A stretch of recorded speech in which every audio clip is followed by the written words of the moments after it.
Because that's the interrogation team, you have to seek permission. Is it clear to you? Hello? Oh, there is people in the upper region.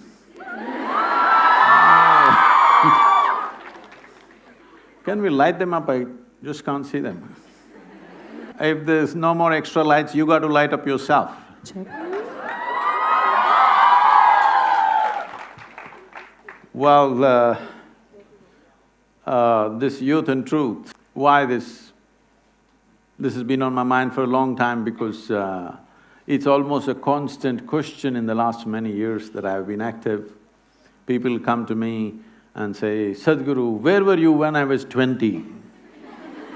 If I had met you 25 years ago, I would have done this, I would have done that. You came just too late. This is like a constant vein, it's happening. So I thought we will step out and meet all those people who are below 25 years of age in this country. And that's why the Youth and Truth what we call as youth or what we call as life, essentially is a certain combination of certain amount of energy and certain amount of time. Time is slipping away for all of us. You do something, it goes away, you do nothing, it goes away, if you sleep, it'll go, if you're awake, it'll go. Time is rolling away for all of us at the same pace. And time rolling away is not about the clock, it just means we are ticking off life till the final tick, okay? When we are young, we don't really understand this, that we are at the peak of our energy only in that time that we call as youth. When you're youthful, you will not understand this, you think you're going to be like this forever, but you will see as time goes by, energy levels are not the same. So when the energies are at their peak, the exuberance of youth, if it could be tempered with more clarity and balance, I think this energy could become something tremendous. If the necessary clarity and balance is not there, then the same energy could be disastrous both for the individual, the society, the nation and the world. So it's in this context we thought if we can bring some clarity and balance into the life of the youth in this country, and once this is over, the next phase is going to go international and we're going to reach out to students everywhere to bring some, at least a little more clarity and balance so that this exuberance of energy which is only at this phase of life will find fruit, will find fruitful expression in one's life, doesn't go waste and doesn't turn against ourselves. For most human beings, they don't need enemies, they're just doing great. Please. Namaskaram, Sadhguru. It's an absolute privilege to have you among us today. Our girls are super excited, as you can see. They were excited when Ranveer Singh came, I saw, not… It's an absolute joy to have you among us today. Before we begin, I will quickly introduce the panel to you. This is Kajal Hamjad, this is Anjali Chandrana, and I will be your moderator for today, Anisha Koshi. So we can begin with the first question. So we've had an array, a plethora of questions come in from the entire student body. Teachers too wanted to sneak in a couple of questions now and then, but most of these questions have come in from our active student body, either through social media or otherwise, as personal formats as well. So the questions are representative of the mass. It's not an individual question that we will be asking. Yeah, and they… A question doesn't need so much explanation. So let's dive right in. So Kajal has the first question. So I think the first question as such is something that happened in recent time. So I'm pretty sure everyone knows about Section 377 being decriminalized. Yep. And I think most of the youth, everyone, me, I think most of us would have gone back home. We're very happy about this. And we talk to our parents and people from the, older generation, right? So this is something that I do with my parents on a regular basis. We sit and we discuss a lot of topics. So this is something that happened to me and something that I've heard from a lot of people as well. So when we discuss something like this with our older generation, they said, we are not going to debate with you as such. We're not going to impose our perspectives on you. But this is not accepted in our religion, right? So when I took a step back and I thought how difficult it would be for kids, for youth from the LGBT community to come out to their parents, and at the same time, when the parents pose this restriction that it is not accepted in our religion, how does a child and how does a parent deal with it? And sometimes a parent does cut off from their child as well.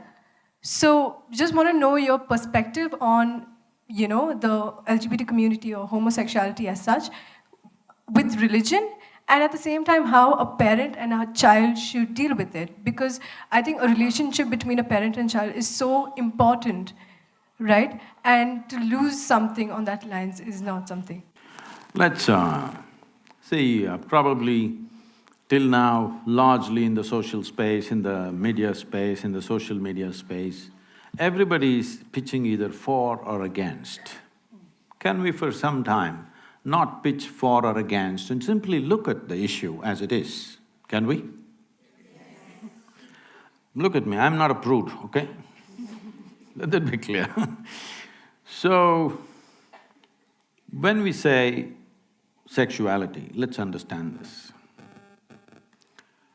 It is something nature has put in us because there is something called as perpetuation of the race or the species, otherwise it won't happen. Of course, we being human beings, having more brains than body, supposed to, because of that, we kind of eliminated the reproductive part and just using the pleasure part of it, all right? This is sexuality right now largely in the world. But essentially, this pleasure also is come into the sexuality process because otherwise, well, if there was no pleasure to it, maybe we wouldn't be born, you and me. Our parents would not have gone into it if there was no pleasure at all attached. Yes or no? So we are here because of that. So there is no denying it or putting it under the carpet, that's not the thing. But somebody has a certain kind of sexual preference which has got nothing to do with reproductive process as such. It is their personal preference because every individual has the right to do whatever the hell they want to do with their body because it's their body. But if it is something harmful, you're going to cut your nose off or you're going to cut something else off, then maybe we will try to prevent you. But you're not causing any harm to yourself in that way, then it's your business as long as you do something in your private. Right now, the Supreme Court decision is just that what a person does in their private space is nobody's business. Government need not enter people's bedrooms, that is the law, all right? And I think it's right. But at the same time, why so many of you are upset about it or for it or against it is simply because there has been a campaign around the world. I'm saying the campaign should stop. There may be a few people who are oriented that way, leave them alone, it's their business, all right? Even if you're a heterosexual, you don't go about talking it on the street. Hello? You don't, isn't it? Because private matters must be handled that way unless you give some sanctity to this body. Please understand this. The fundamental difference between animal nature and human nature is this: we are doing the same things that they do. They earn a living, they go around, they reproduce, they die. We also do the same thing. We think a lot about it and we make a whole lot of fuss about it, But we are doing the same thing. Only difference is we can do all these things of eating, sleeping, reproducing, everything more consciously. Because of that, we hold ourselves little different from the other creatures. Otherwise, what's the big difference? You may think there's a difference, other animals are looking at you and thinking, what about you? Isn't it? So, this is the fundamental process. Now individual people have some choices. I don't think it needs to become a national or international issue, it's their business, what they're doing. But at the same time, there is no need to campaign for it or against it. There's no need to campaign against it, there is no need to campaign for it. If you allow nature to take its course, the percentage of people who will fall that way are extremely small. But because of a whole campaign going on in the world, the number of people entering that space has become bigger, much bigger than what it should be. Having said that, your parents being upset about it or not coming to terms with it, if they're doing it for religious reasons, well, there may be a lot of trash in every religion, there is. But there is also some wisdom gathered over the times in every religion, yes or no? So this wisdom, some people are calling it religion, some people are looking at just sensibly and doing what they have to do. Some people read religious texts and come to this wisdom because they're not able to figure it out themselves. So do you have to agree with all the things that they say in the religion? No. But do you have to simply blanket disagree with everything? That'll be foolish. Because human experience cannot be thrown away, isn't it? Thousands of years of human cultural experience cannot be just thrown away. We have to take what is sensible and what is not. So when it comes to this aspect, they know the consequence of this.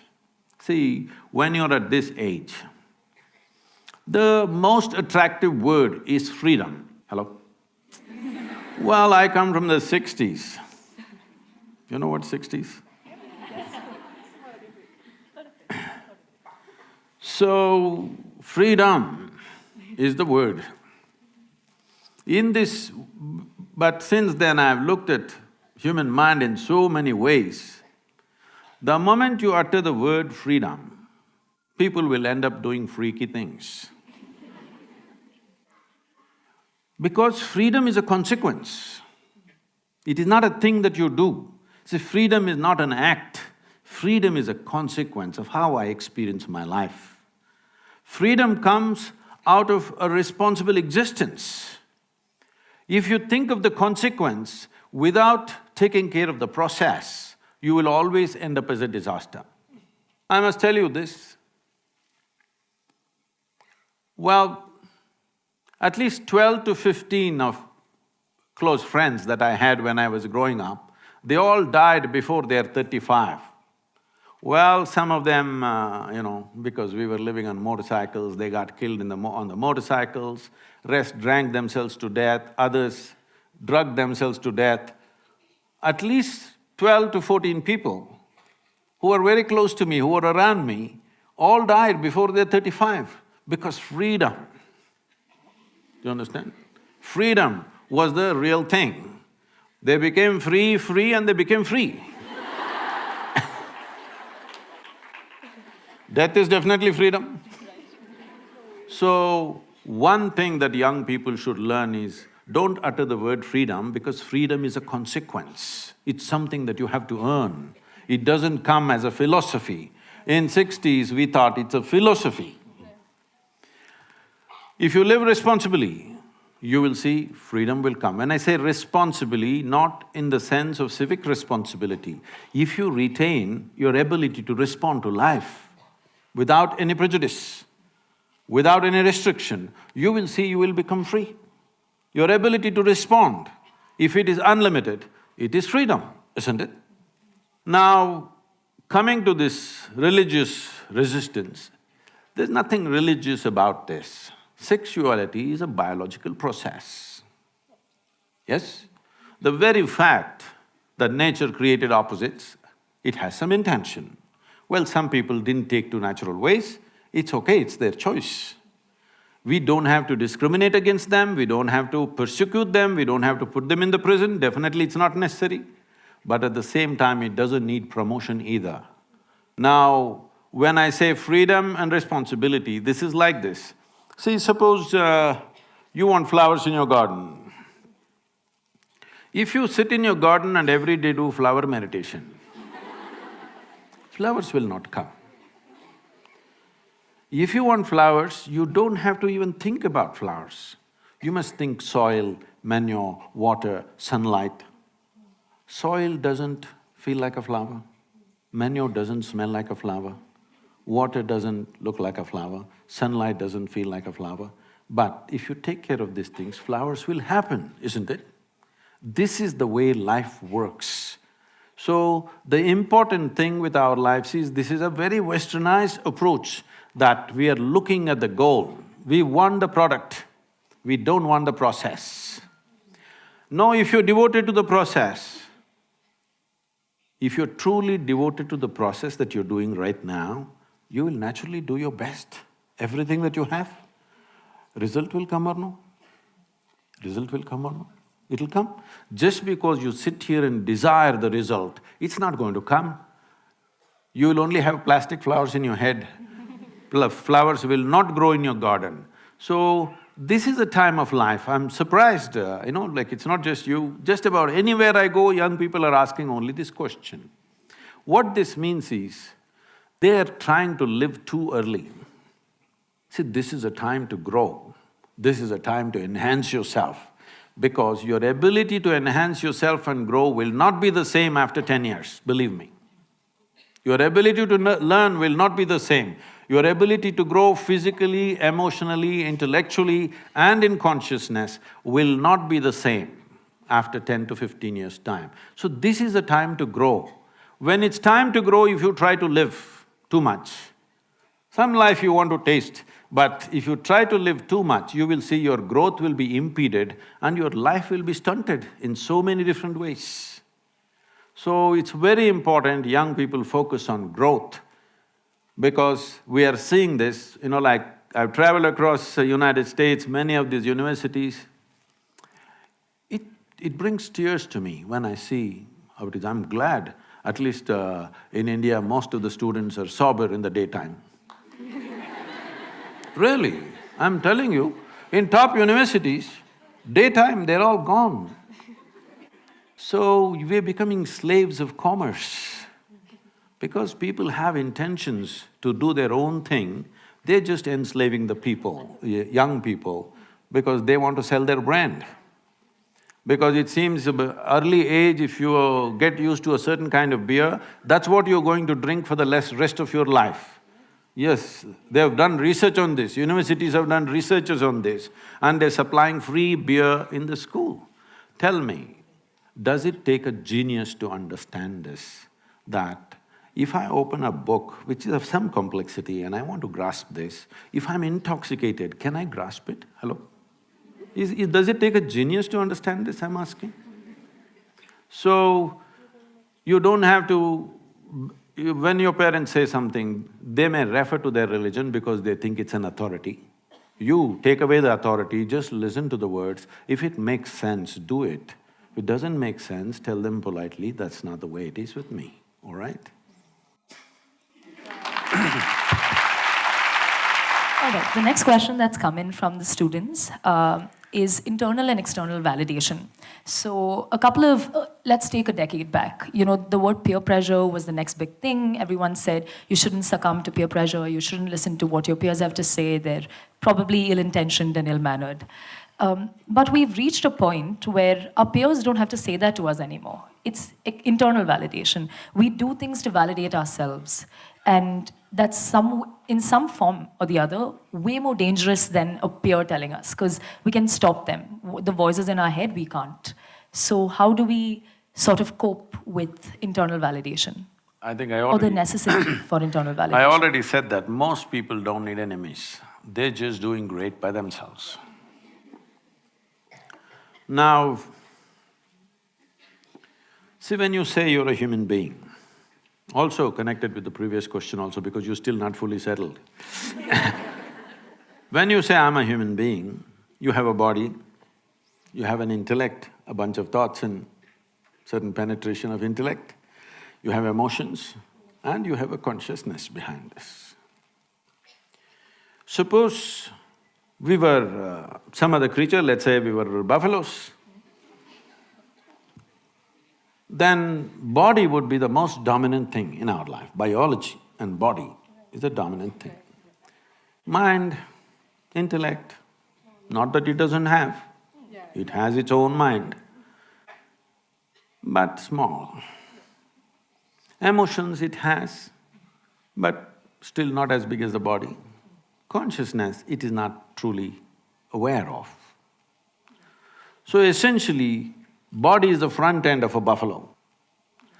What should be the front end of you among these four things? The mind, of course. No, that's why it's a mess. You don't do guesswork, tell me. I would go for the mind. The mind first. If you say the thought process, Thought process, yes. see, your thought is a consequence of the data that you have gathered, isn't it? Yes. In this many years, I will assume you're 18, okay, just for safety, for my safety. In this little bit of time that you have, from birth to now, whatever data you have gathered, permutations and combinations of that is what is coming out as thought process. Thought is not coming from somewhere else. Yes? Only from the data. Do you believe you have all the data that is necessary to know the nature of your existence, the cosmos and the beginning and the end of everything? No. Whatever, if you have read the libraries of the world, still what you have is a minuscule. From this minuscule, you generate thoughts and you say, that should be the front end of your life. This is a European ailment. It's the Europeans who said thought is everything. You know Descartes is? Yes. You are not philosophy, right? What are you? Science, okay. Avid philosophy. Okay. Descartes said, I think so I exist. I'm asking all of you, is it because you exist you may think, or because you think you exist? Which way is it? Because you exist, you may think. Because most people are in a state of mental diarrhea all the time, they think thought is an eternal process. No. See right now, if my hand starts jumping all over the place, what do you think? You think I have an ailment, isn't it? So if your mind starts jumping all over the place, what should I think? You have an ailment. Only thing is, everybody is like you only.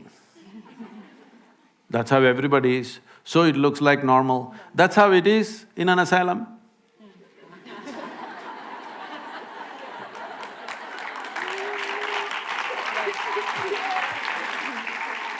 Just because everybody's hand is jumping like this, does it become normal? I'm asking you, does it become normal? With hand, it's very obvious and visible, but if you pay enough attention, it is visible, isn't it? So your thought is an outcome of limited data. That can never be the front end, it's very, very small. Why thought became so significant in the world is because of European system of education. Why in Europe thought became so important was, they went through a few centuries of very dogmatic religious imposition. They were not allowed to think for themselves. So somewhere in 1700s, they broke away from that. They started thinking for themselves, it looked like liberation. But now the same thought is freaking people to death. See, if I leave you alone in a room all by yourself, I will give you food and shelter and everything, all good care for you. Only thing is, nothing to do. You will freak yourself to death, believe me. So, with that kind of a mind, you want that to be the front end?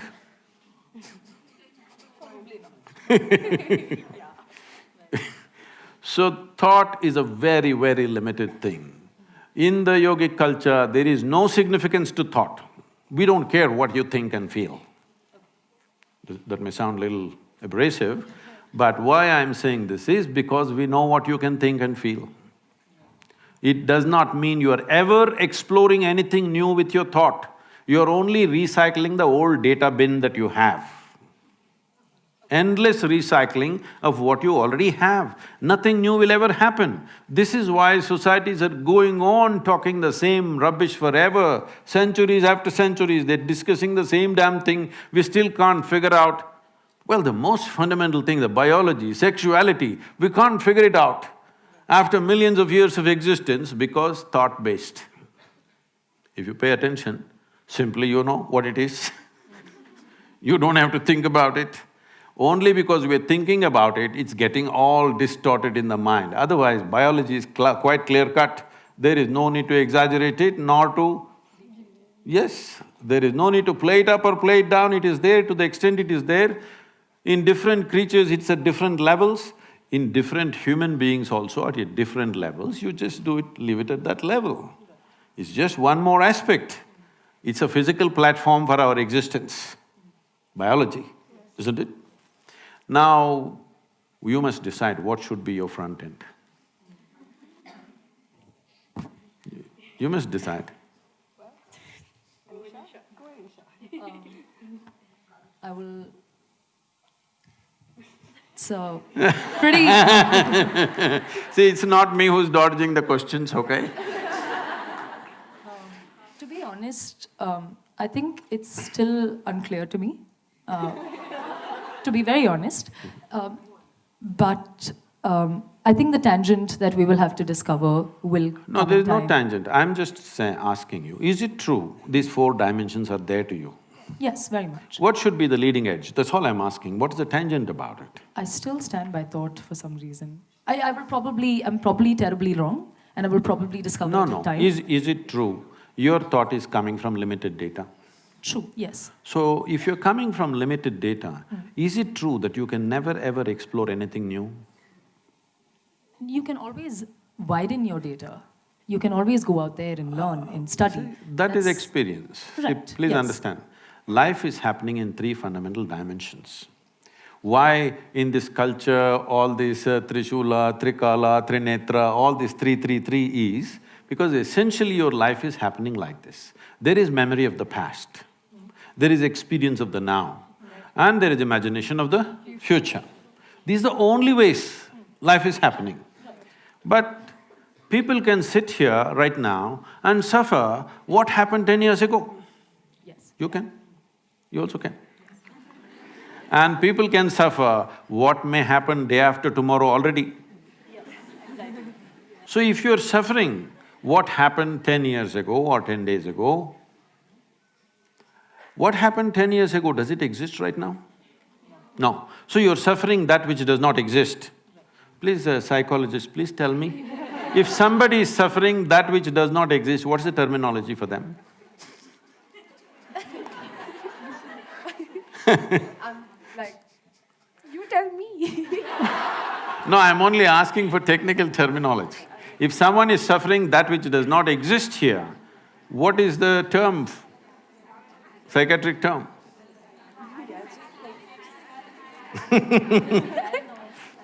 Paranoia? Yeah. You Having can… my teachers help me a little. You can call it whatever you call it. I call it simply insanity.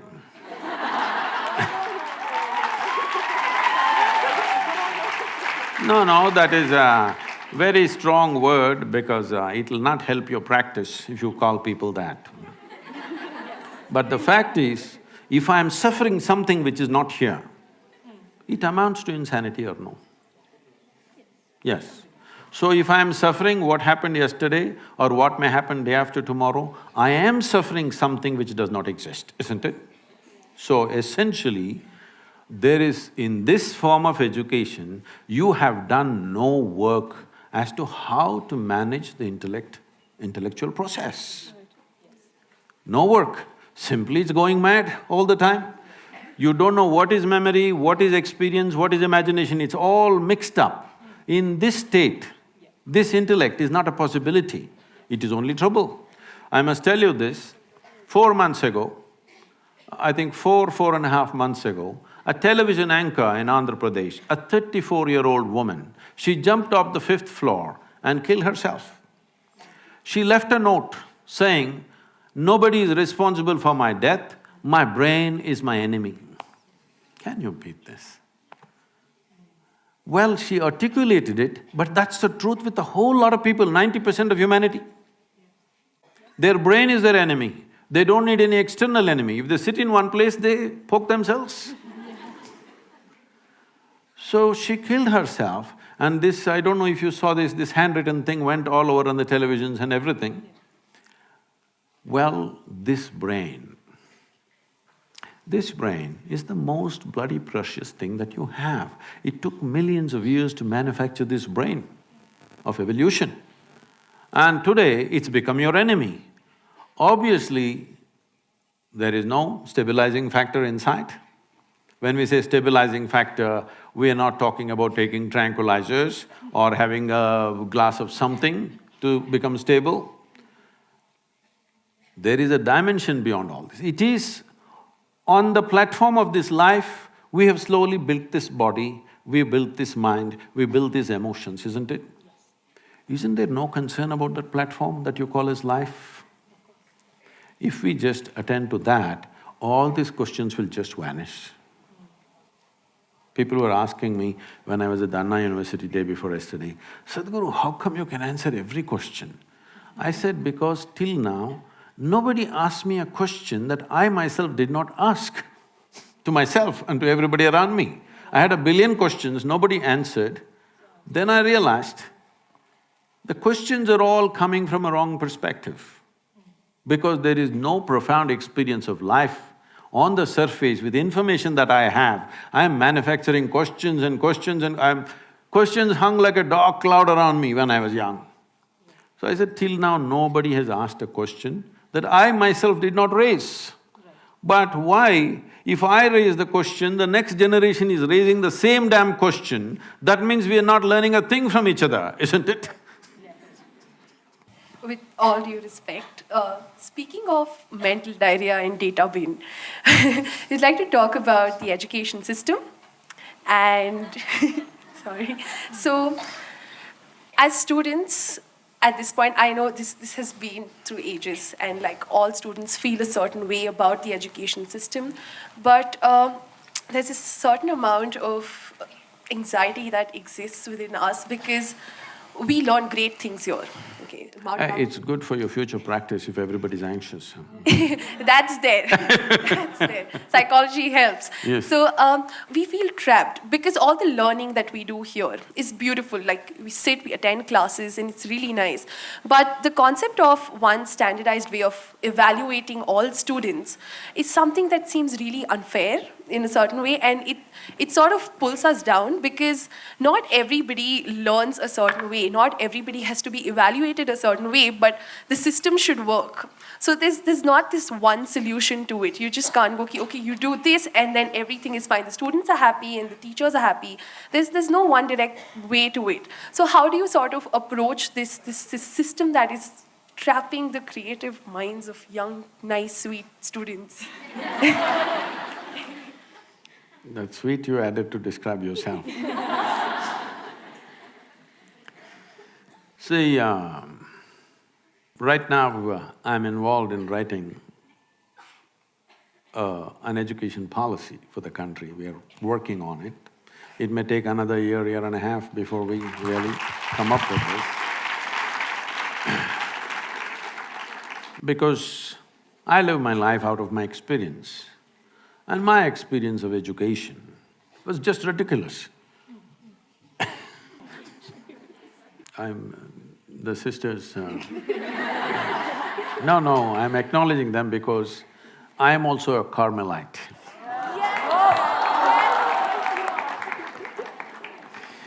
One year, on my second standard, I was in the Christ the King convent, and in my seventh standard, I was in my Nirmala convent. No school would keep me for more than 1 year. Because I never understood, why the hell am I going to the school? Nobody explained to me.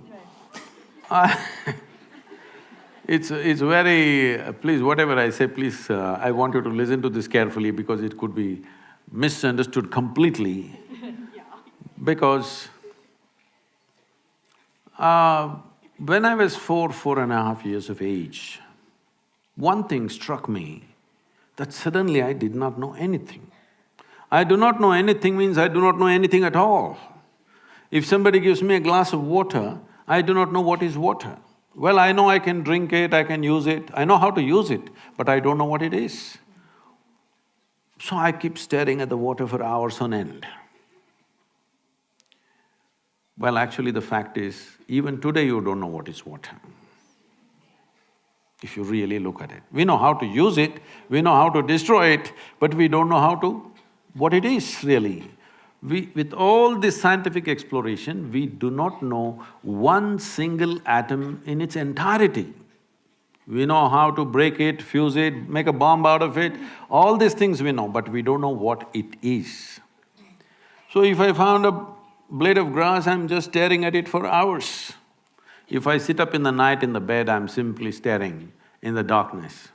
My dear father, being a physician, started thinking that I need psychiatric evaluation. You're just too late. My problem was, I look at this and I don't know what this is. They're asking me to look at that. I just cannot shift my attention, I'm just looking at this. In this condition, they sent me to school. My mother said, don't look here and there, pay attention to the teacher. I went and looked at the teacher. Absolute attention to the teacher, the kind of attention they had never received in their life. Many things happened in this, I don't want to go into the detail. When about 9 years ago, this school where I studied for a couple of years, that's the only school where I stayed for 2 years. So they came to invite me for their 125th anniversary. I said, see, why me? I was not just a not good student, I was not even a student. Because I didn't have a textbook, I didn't have a notebook, I just went. I just had a bicycle. I thought it was good enough. So, I said, why me? Please, I am not a good example for the students. They said, no, our school has produced union ministers, our school has produced cricketing stars, film stars, you are the only mystic, you have to come. So I went. So I went and sat there in the quadrangle, the same oppressive buildings, and no, this is my experience, I'm saying. And suddenly I looked at this particular classroom and I remembered, I was 12 years of age. One afternoon, these are times when I don't speak for many days, because when you don't know anything what to say.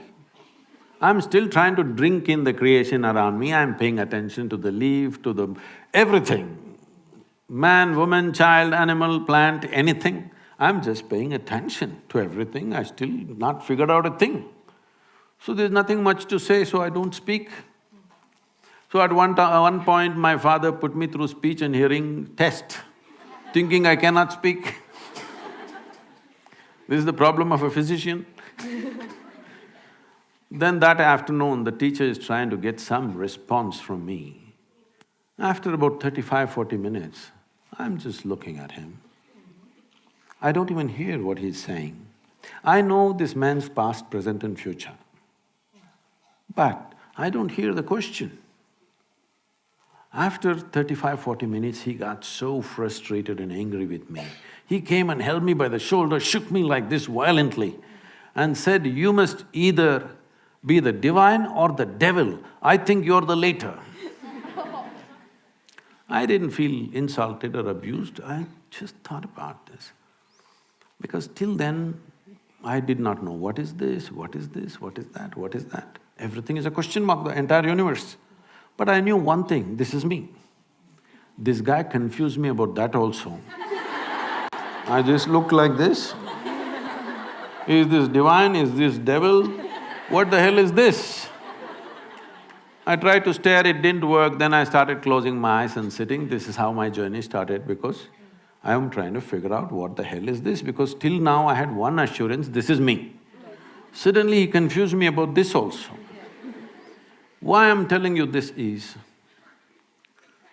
see, we have set up education factories to feed for other factories, larger factories. You must all understand, day in and day out when everybody talks economy, economy, economy, you must understand you are just raw material. You're not human beings. That's where we're driving the world, entire world. When economy is the most important thing, this is how you will run the education. There is no time for any tenderness, there is no time for any nurturing, there is no time for anything, because everybody has to pass at a certain age and get into the job and make money, and then in the end, I don't know what, they'll relax in the end when they're 75. So this has to change, but for this to change, we have been in 15, 20 generations of poverty in this country. Your parents have relaxed a little bit. My time, our parents were so hyper about how will you earn a living, how will you earn a living. I said, why are you bothered about how do I earn a living? Tell me when you don't want to feed me, I'll just go somewhere. I'm capable of getting my food. And I have no problem of wanting to live like somebody else. I'm not bothered what somebody else has. I know I will never go hungry, I will find my food somehow.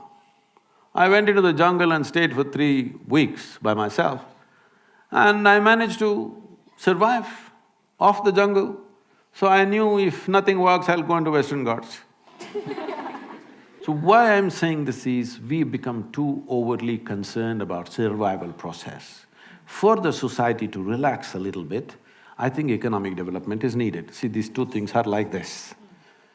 If economic development is much more and there is ease, that if you… let's say you don't pass your examination, you won't fall on the street and get lost. If that assurance is there, everybody will relax a little bit, feet off the throttle a little bit will happen. So right now we created three different dimensions of education. One form of education is just for rural India, because for them it's economic. For them to get out of that economic and social pit in which they are, a certain type of education. Another form of education for those parents who are reasonably affluent, who want their children to be exposed to a variety of things. Here at least 50% of the time is dedicated to art, music, theatre, like this, and the school is created like a museum, almost. So children live here in a completely different way. And we have another school which you saw the girls dancing. From the age of 6 to 18, there is no academics for them. They learn only classical dance, classical music, Kalaripaitu, which is the mother of all martial arts, yoga, Sanskrit language and English language. This is all they learn. They don't go to any academic stuff. They go through 12 to 15 years of very severe training. You saw the girls dancing, but you don't know their fitness. If you ask them to just climb up here, they will just find their way up. They're like that. Physically, the main focus is to grow the body and the brain to its fullest without any intent. See, the problem is at the age of 3, people like to hear their sweet little girls say, "What will you become?" "I'll become doctor." At the age of 3. So from the age of 3, you're wishing a lot of people will be sick in the world.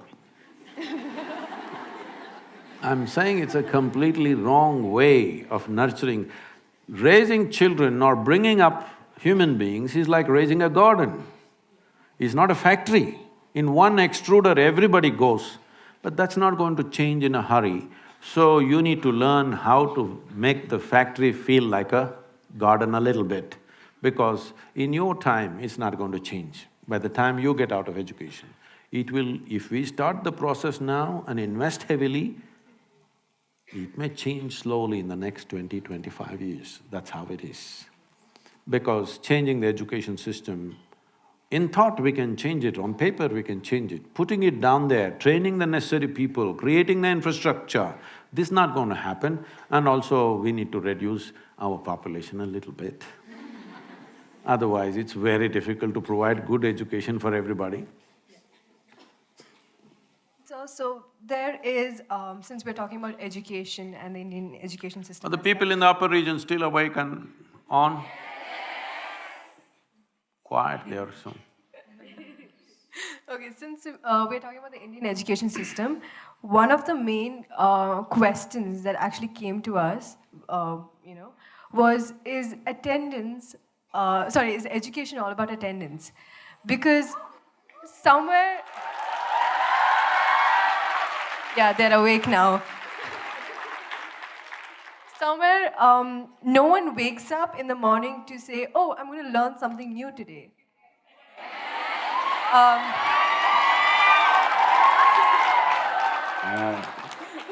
She wants to become a star in the college. So everyone, I think, gets up saying, oh, I don't have attendance, dude. I think I need to attend this class. Oh, I have 85 in that, so maybe I can miss one class. I think many of the students here, they don't like maths, but when it comes to calculating the amount of percentage that is required, they're so good at it. I think even Anisha has a question when it comes to motivation and drive as such, especially in college.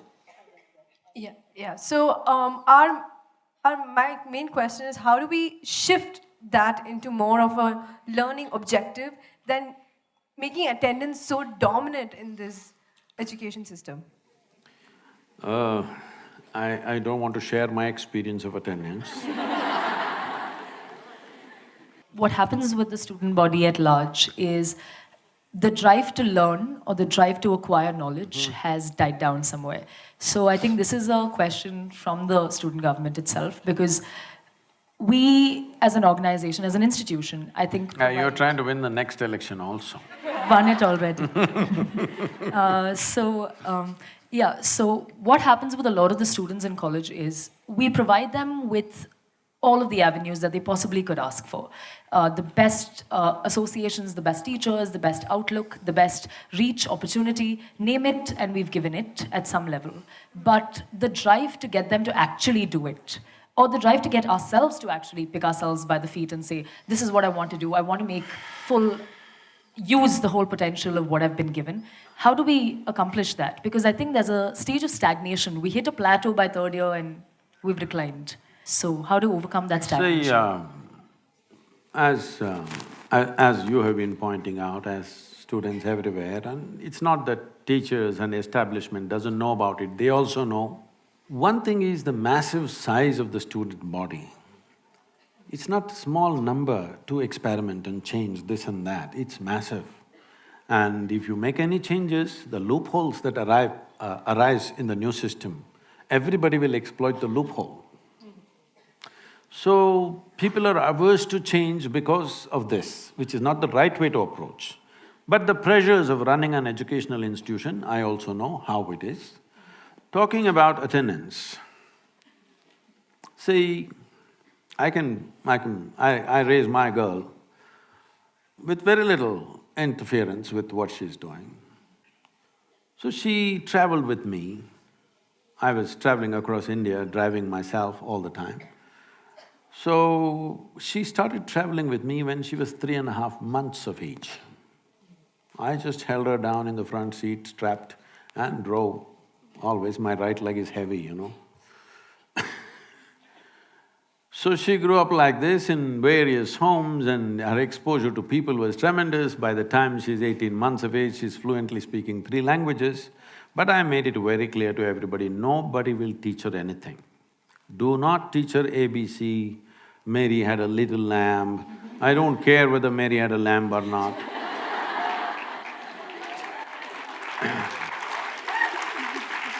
So, I made one rule, you can play with her, you can do whatever, nobody is going to teach her 1, 2, 3, ABC, nothing. No rhymes, no nothing. Well, she picked up some cinema tunes, this and that, like Sounds of Isha singing, she picked up those tunes by herself, but nobody taught her anything. Then I thought I'll never send her to school, she can just be with me, but one big problem is you cannot provide that age group company, which is very important. She may become my age when she is still 10, 12. So I sent her to a school which is most relaxed without too many restrictions. When she was 12, 13 years of age, one day she came to me. Something that happened in the school upset her emotionally, and she came to me and she said, "You're teaching everybody so many things, you don't tell me anything." I said, "See, I don't teach anything to anybody unsolicited. Now that you've come, we can talk, I think." I said, "This is all you have to know. Never look up to anybody." She looked at me like this. I said, "Even me?" "Because if you look up to me, you will miss the value of who I am.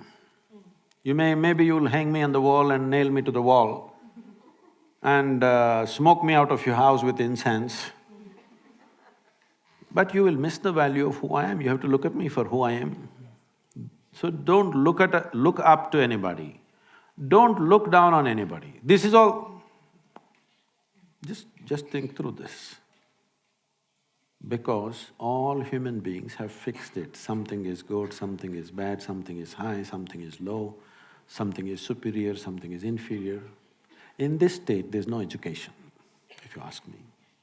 Only misuse of knowledge. So this is all you have to know. Never look up to anything, never look down on anything.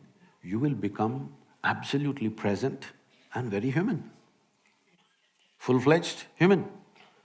And if you become an overflowing humanity, your learning possibilities, your perception will blow up like that.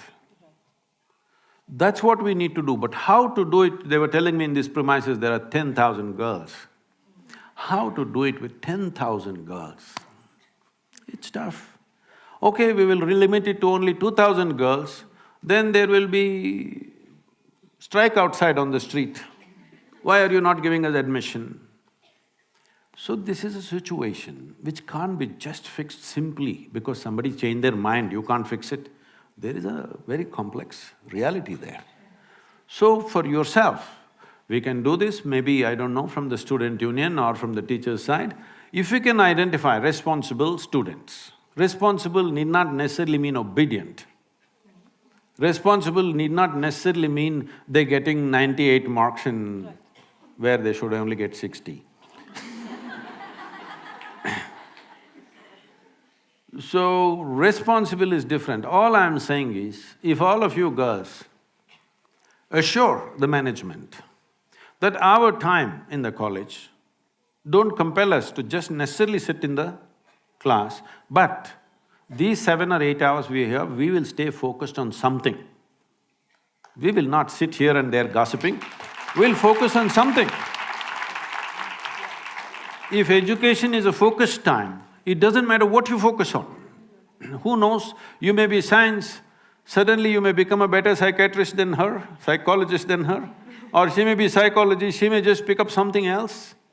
Because choices are made considering so many things at a certain time that may not be your genuine aptitude. See, there is a certain genius in every human being.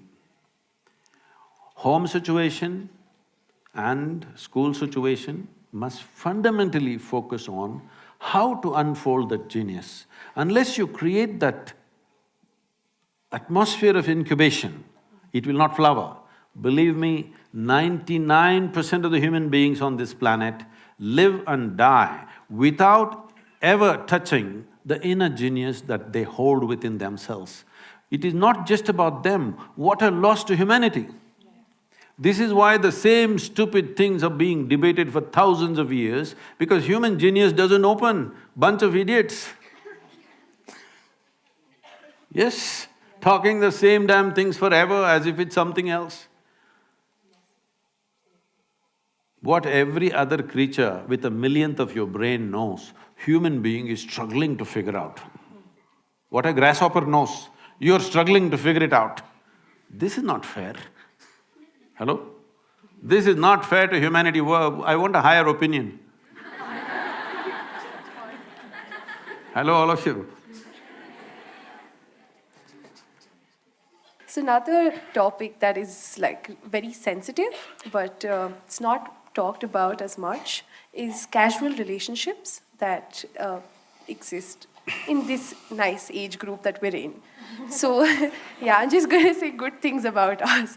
So, people engage in physical relationships today, and what they lack is a lot of emotions. And we want to know if it's opinion, I mean your opinion on it, and whether people do it by choice. Is it healthy? Is it, what to make of it? Can I tell you a joke? Yes, please.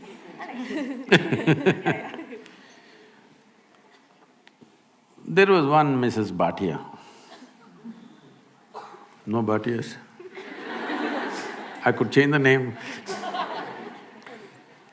There was one Mrs. Bhatia who was having her 50th wedding anniversary.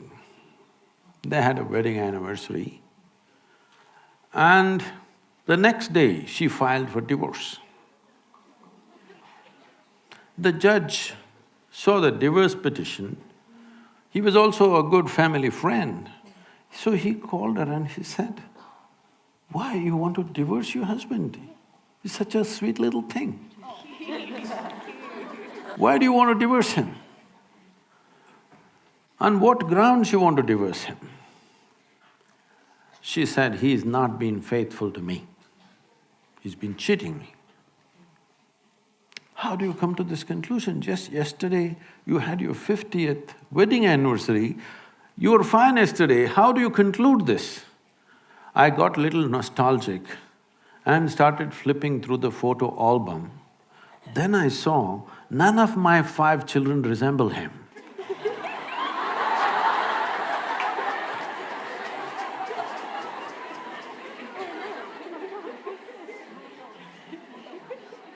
So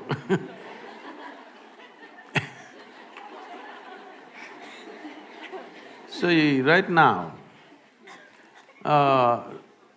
do you remember how your great-great-great-great-great-grandmother 10 generations ago looked like?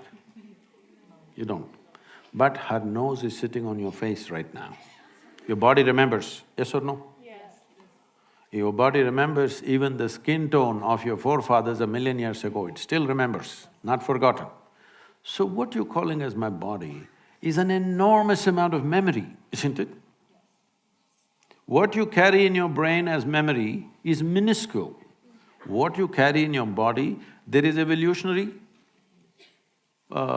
memory, there is genetic memory, there is karmic memory, there are articulate and inarticulate levels of memory. There is so much memory. You think you know how to walk right now, please understand, only because your body has built up that memory. If your body forgets, you won't be able to walk. So, the amount of memory for every simple thing that you do, you know what to eat, what not to eat, how to eat, you must put it in your mouth, not in your ears. This may look funny, but you would not know if you don't remember. So your body is a repository of tremendous amount of memory and it's picking up all the time. If you walk from here to here, there may be 50 different kinds of mild smells. You may not consciously notice, but the body is picking it up and it recognizes. All the time it's recognizing, that's how you know what is good smell, what is bad smell, this is this smell, that is…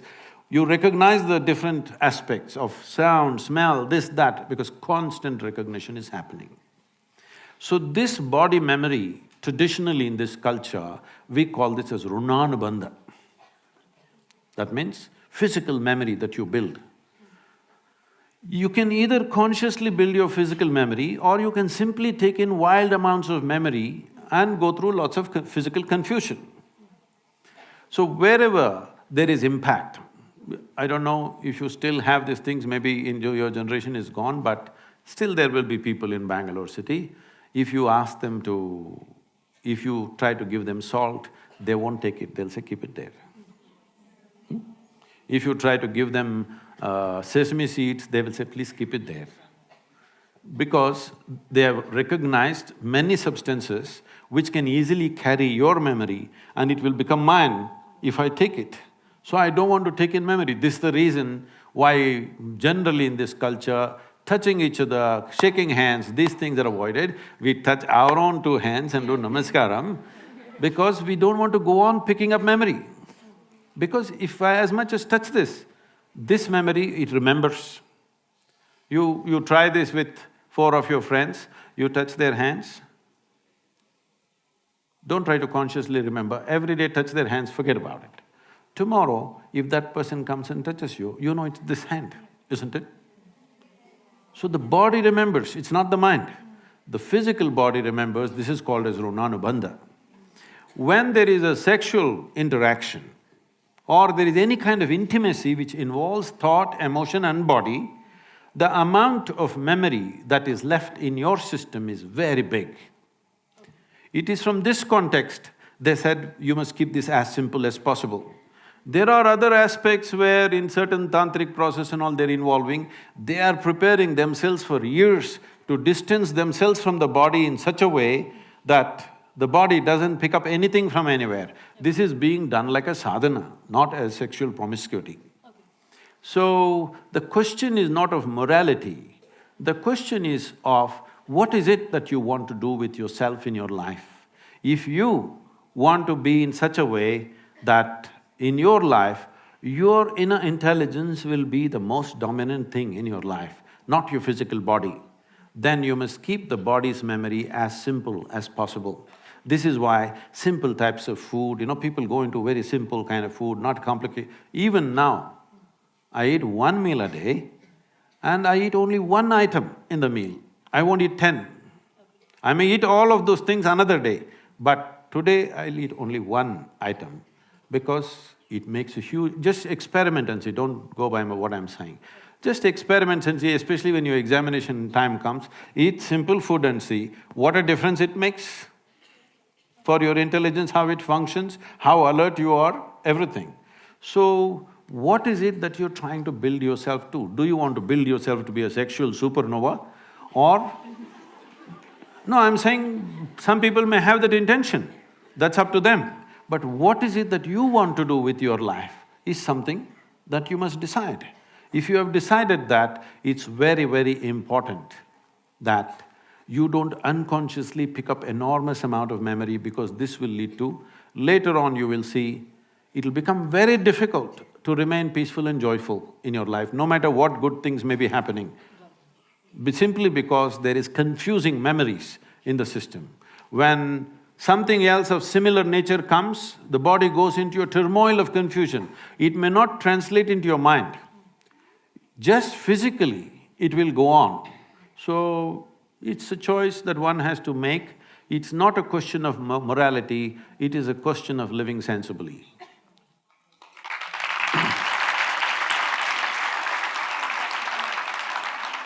Thank you so much, Sadhguru. Now we shall be entering into the social media questions that our students have been sending in. So the first question is sent in by Shivangi Sharma. Lots have been spoken or debated about feminism. Girls are doing different things in the name of feminism. Is there any meaning to feminism or are we fighting a non-existing idea? See, there is a meaning to equal opportunity for all human beings. You should not even consider their gender. Women should have rights, I don't like that. All human beings should have equal opportunity. And they should choose what they want to do. What a man wants to do, what a woman wants to do, it's the choice of an individual. Just thinking all women are same, all men are same is a stupid idea. The requirement is not the same, the drives are not the same, and the aspirations are not the same. So, all women be like this, all women be like that, this is a very… this is the problem, when something is going wrong, people react to that and they think they can correct it by reversing everything. Yeah. Reverse is not the answer, reaction is not the answer. What you do in reaction will always lead to one kind of injustice, will lead to another kind of injustice. There are various aspects attached to this, but feminism, if you're importing it from United States, most of the feminists, they didn't live well. They talked and talked and talked, and in the end their life is empty. Not because there is no man, you don't need a man, it's your choice, okay? But the problem is constantly being in a state of reaction doesn't lead to well-being of a human being. This is one species. We should not forget this. These are not two species. This is one species. The species is made in such a way that they have to… There is only possibility to exist together. There is no other way. Question is how much need you have for the opposite gender or you don't have need for it, that's up to individual choices. But fundamentally, there is no such thing as superiority or inferiority. Once again, this superiority business has come, or this male domination has happened in various societies, mainly because we made economics the most important thing. Money is the only value. Now, the go-getter in the family is the only value. Let me share this with you. My mother did not earn a rupee in her life, and she didn't care about earning a rupee. But can you think that family… Can you think of that family without her? Is it even a possibility? Rubbish. It's simply rubbish. That somebody thinks, oh, she didn't earn a rupee, so she must have been a slave, so she was a housewife, she worked all the time, nobody paid her. This is just stupid stuff, okay? Because money has become the greatest value. Right now in this town, if you say there is a big man, this doesn't mean he has a big body, we don't value them anymore. It doesn't mean he has a big brain or a big heart or big something else. No, he just has big pocket. So this has to change in the society. If money is the only value, male is the only value, I want you to understand this. Today, in the name of feminism, unfortunately, a whole lot of women are desperately trying to be like men. It's not so much in India. If you look in, business districts of United States and UK and other places, I feel terrible for these women. All the time they have to be in a certain way. It is so hard to be a woman in the Western country these days. At one time it looked like freedom. You will see it is so extremely difficult to be a woman because she has to be always balancing on four-inch heels, and she has to be dressed like this, and she has to carry these bags like a man. Everything, heavy bags and computers and going here, going there, just doing the same stupid things that man is doing. This is all about how I earned a few dollars more than another man. This is just a stupid way to structure life both for a man and a woman, and for a woman it will lead to lot more suffering. Today, over 40 years of age, I think over 45 years of age, 42% of the women in America are on some kind of antidepressants or something else. This doesn't speak well, this doesn't show that it's worked, isn't it? Well, exploitation comes. Whoever is powerful tries to exploit. See, you must understand it's not about a man or a woman. Whoever has the power tries to exploit. People are not trying to exploit the woman. They will exploit another man also, a child. Why children are beaten in this world? Simply because they're small. Hello? If your children were bigger than you, would you beat them, I'm asking you? So, anything that is weaker than you, somewhere you think you must exploit. If this has to go, the front end of your life should be your consciousness. Why consciousness is? See, when we sit here, your body is your body, my body is my body, 100%. Till they bury us, we don't understand it's the same stuff. Yes? When they bury us, we get it, it's the same soil. But right now, this is me, that's you, 100%. Now you are very cautiously agreeing, disagreeing, because your mind is your mind, my mind is my mind. Yes?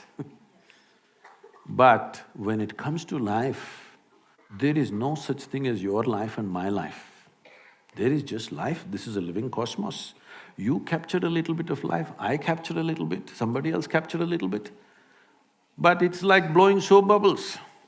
You blew soap bubbles when you were young? Yeah. So you got only this big bubble, somebody got this big bubble.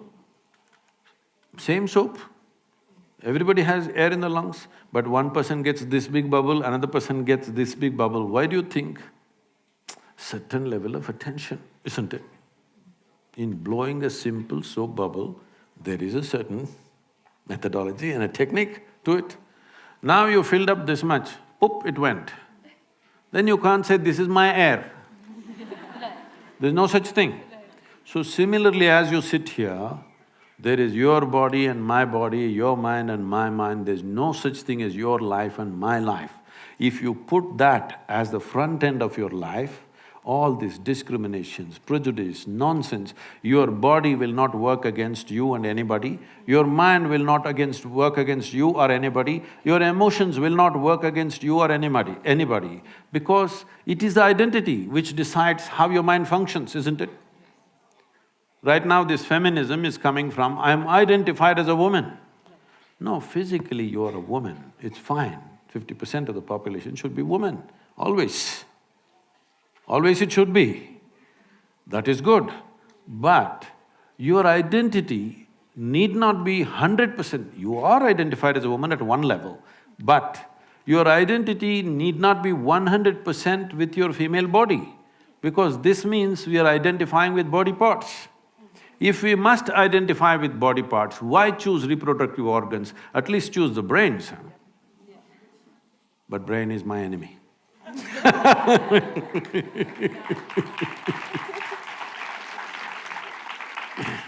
So this is another question from Shruti. This question is for Sadhguru, the style icon. Nowadays, fashion is a multi-billion-dollar industry. At the same time, in the name of fashion, really unappealing gross trends also come out. In the name of fashion, are crossing a line, and how do we identify the line? Are we crossing the line, and how do we identify the line? The first sentence, withdraw that one, huh? I'm not a style icon or something. See, for those of you who do not know this, the third largest polluter on the planet is fashion industry right now.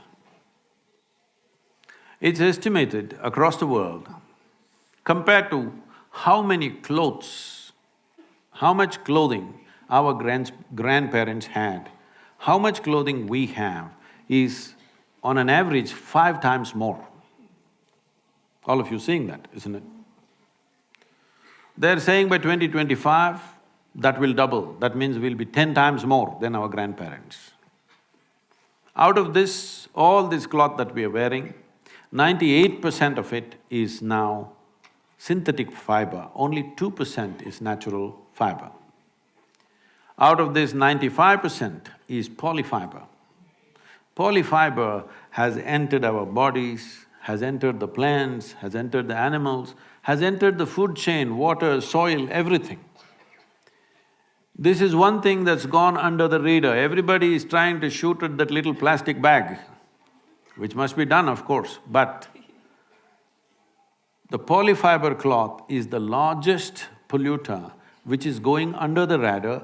It is sitting on our clothing, on our bodies, constantly polluting everything because the micro polyfiber is just getting into everything.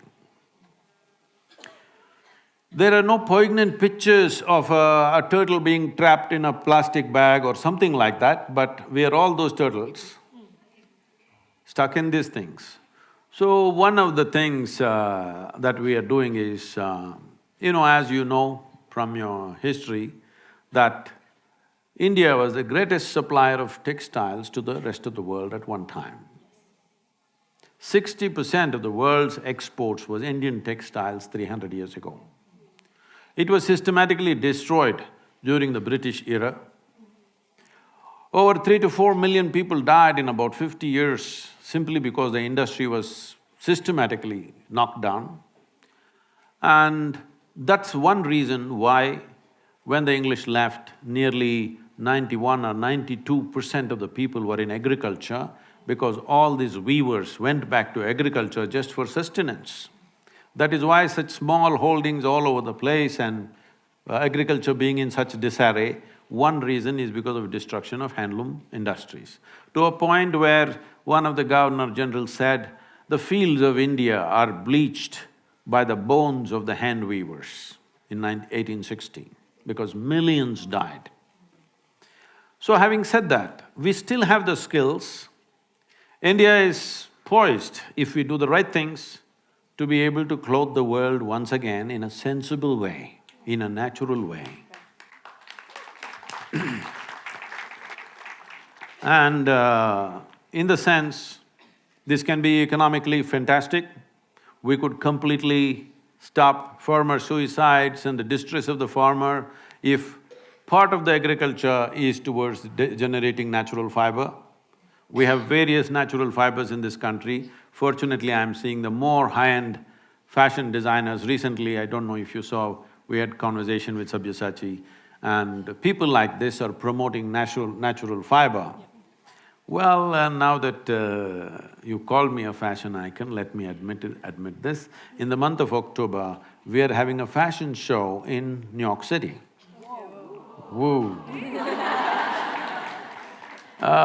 This fashion show, I'm not going to walk the ramp, okay? This is not about showing the apparel, but this is about exposing the top designers in America to Indian textile, the fabric. So 30 varieties of fabric we are already have already transported to United States, it's waiting there. We're going to display this and give this material to them, of some part of it free of cost, so that they can try what they want. And to promote this, this could be a game changer for India's economy. It need not necessarily be handloom, even if it is machine woven, but natural fiber. If natural fiber comes back, there is no other nation on the planet which has the skills that we have. Over 120,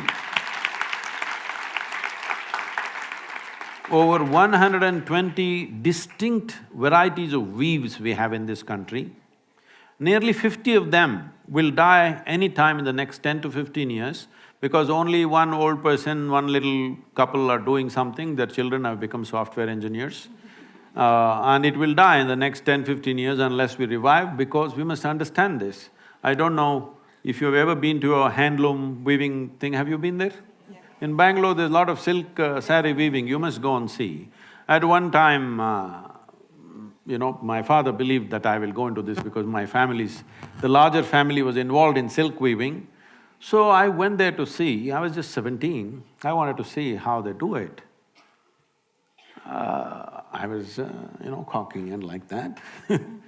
He's working on the loom, they're weaving a silk saree, he's just doing I think, at that time I think I'm smart, then I realized that's different. And I'm paying full attention and looking. Simply he's doing this, simply one flower opens up in the cloth, another flower opens up here, geometrically perfect. If you have to put this into your software, it will take so much effort. This guy's got it in his head simply. So, we have destroyed this mainly because of compulsory education. Okay? If a son or a daughter with their father or mother goes to the loom or to the agricultural field to work with their parents, the parents could be arrested because child labor. So we are determined to destroy all the skills in the country and have millions of graduates who have the attitude of the educated and who don't know how to do a damn thing in their life.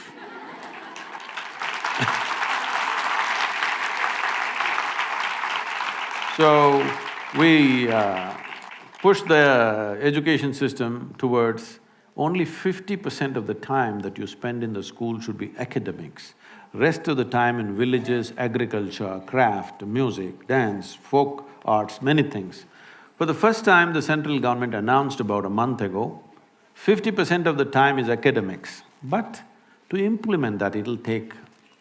the speed at which we move, it may take 10-15 years, because infrastructure, training, you need teachers and everything. So coming to fashion, I think all of you must be style icons in some way. That means you're not just imitating some rubbish that some model or somebody does, something that fits you. Because each body is made differently, there is a certain way to arrange aesthetics for your own self. For your body, and style is also for your mind and emotion, isn't it? Not just about your body. So it must arrange itself like that, and please, maybe right now it's not possible for everybody, at least one day in a week, please wear natural fiber. Many farmers will not die if you do just this one thing. At least one day in a week, wear natural fiber, you may save many farmers' lives because this will be a steady market. If you grow more vegetables, it goes on the street. If you grow less, it's always a struggle. But if part of it goes into producing natural fiber as it used to be in this country, we were the largest cotton and jute manufacturers in the world, but all wiped out. Time to get it back.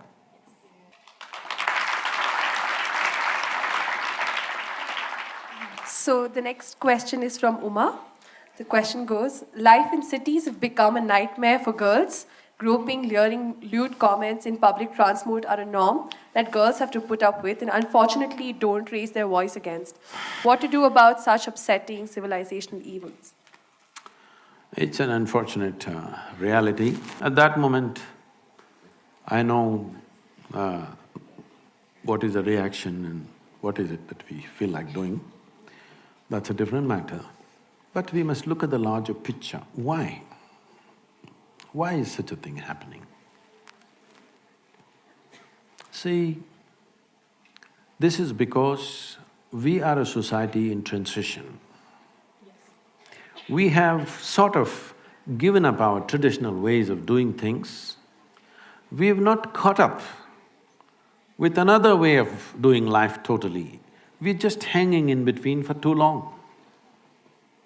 In the sense,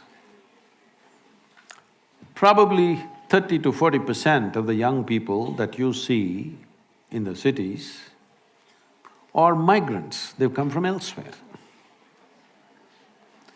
One thing is, when you're in a new place, you can afford to be irresponsible. They won't behave like that in their own village, okay? Because there are consequences. Here they are new. And another thing we have to address, if we have to look at it compassionately, is if he was in his village, his mother, his mausi, his atte, somebody would be talking, see, we're going to get you married to that girl, see that girl, that is going to be your wife. Whether it's going to happen or not, that's not the point. He thinks there is a solution for his hormonal struggles. Yes, it's a reality, come on. Between the ages of 15 and 25, this is at its peak.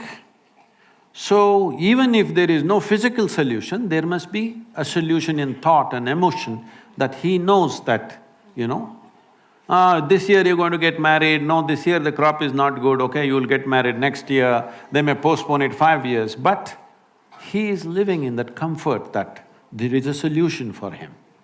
You take that guy and transplant him into Bengaluru city. He's just a wild creature. He's living somewhere, 10 people in one room. Daytime one set sleeps, nighttime another set sleeps in the same room. That's a living conditions, I'm saying. And there is no family, there is no any kind of balancing factor in him, there's no society for him, it's just dog-eat-dog world for him. And for his hormonal stuff, there is no solution. Nobody is telling him that girl is for you. His mind is going crazy. He watches movies, these days pornographic stuff is all over the place, he's watching it on the phone. So he thinks this is what every girl wants. He is unable to think beyond that, you must understand his problem. See, first of all, what puberty or adolescence means is, see, when you were, let's say 10, 12 years of age, you looked at somebody, they were just fine. Suddenly you became 14, 15, your intelligence got hijacked by your hormones. You look at somebody, every bump on their body, looks like a world by itself. Yes, this is the reality. Now, that guy who is transplanted from a village to here, and his idea of a woman was his mother or his mausi or somebody, now he's seeing young girls here, the kind of girls that you only saw in movies maybe. Now, one drop of alcohol, the guy will pounce on you. Little more push he needs. All these rapes and things you're seeing is just this. Already he's out of control, he's somehow holding himself, put 1 or 2 drops of alcohol in his mouth, boom, he'll go crazy. So this is an unfortunate situation, it's a cruel situation for him, it's a cruel situation for those who are victimized by him.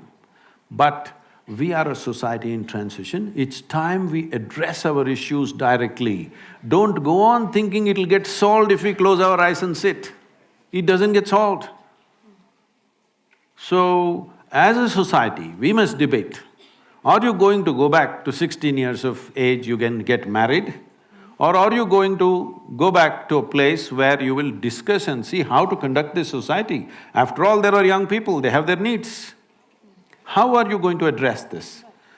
We need to directly, head-on, we must approach it, not slinking around it, not hiding behind religious books and this and that. You need to address it, this is the issue, how to deal with it. If you don't do that, this is what they're doing. See, one thing is, when such things are done to you, how horrible you feel is one thing. But I want you to also think, how degenerate does he feel doing these things? There is a certain degeneration. He can only do it when he believes he cannot be caught, isn't it? Because there is a certain degeneration of mind, essentially because it is just like a hungry child grabbing something and running away to eat. He is in the same mode with his sexuality. So we need to address this. Very important we address it. The sooner we address it, the better it is. Thank you, Sadhguru. We have questions from the audience now. We will be taking questions from the audience. Logistic members, please help the audience. You don't look like Mount Carmel. There is a question on top as well. Yes, please address it to Sadhguru. Namaste, Sadhguru. Namaskaram. I'm Harshita. My question to you is, what do you think about the concept of hell or heaven? Hell or heaven, what do you think about that concept? I heard it, I was just trying to figure out where you are, what… Is it heaven or… if you jump, it'll be hell for sure. I won't do that. So, please sit down. Thank you, Harshita. See, those who have made a hell out of themselves are always aspiring to go to heaven. Yes. If I'm sitting here and I'm blissed out, totally, look at my eyes, it looks like I'm always stoned. Yes, never touched a substance, but this is the most complex chemical factory in the world, is that so? Do you agree with me? The question is only, are you a great CEO or a lousy CEO of this chemical factory? If you are a great CEO, you would keep this all the time, blissed out, right chemistry. If you're a lousy CEO, you produce bad chemistry and you think it's because of this one or that one or that one. So, for some reason people are feeling miserable. Their chemical factory is not going the way they want. They can call it sadness, they can call it misery, they can call it depression. I know in Bengaluru a whole lot of people are against me, continuously trying to troll me because of depression business. I'm saying again, for those activists, I'm saying again, if you know how to manage your chemistry, your depression will go. Even if you go to the doctor, he's only going to give you chemicals, isn't it? So do you think the pharmaceutical industry that they're using there has better chemical structures than my body? Do you believe that? That means you're a vested interest, you have investments in pharma industry. So, when this is feeling like hell, we hope that somewhere when we go up there, how are you feeling out there? That everything will be fantastic. What's her name? Arpita? Harshita. Harshita. Harshita means, blissed out. So, this happened. This happened in Alabama. You know Alabama state? It's a special state. It's a different kind of state. Hardcore religious state. So in a Sunday school teacher was going all out, full rhetoric, full force. And unfortunately, the audience were not like you, they were all tiny tots. It's a catch them young policy. In his full rhetoric, he was going and children were sitting like this. Suddenly he stopped for dramatic impact. He stopped and he said, "What do you have to do to go to heaven?" Little Mary in the front bench stood up and said, "If I mop the church floor every Sunday morning, I will go to heaven." Absolutely. Another little girl out there said, If I share my pocket money with my less privileged friend, I will go to heaven. Correct. Another boy said, "If I help people who are in need, I will go to heaven." Correct. Little Tommy in the back bench stood up and said, "You gotta die first."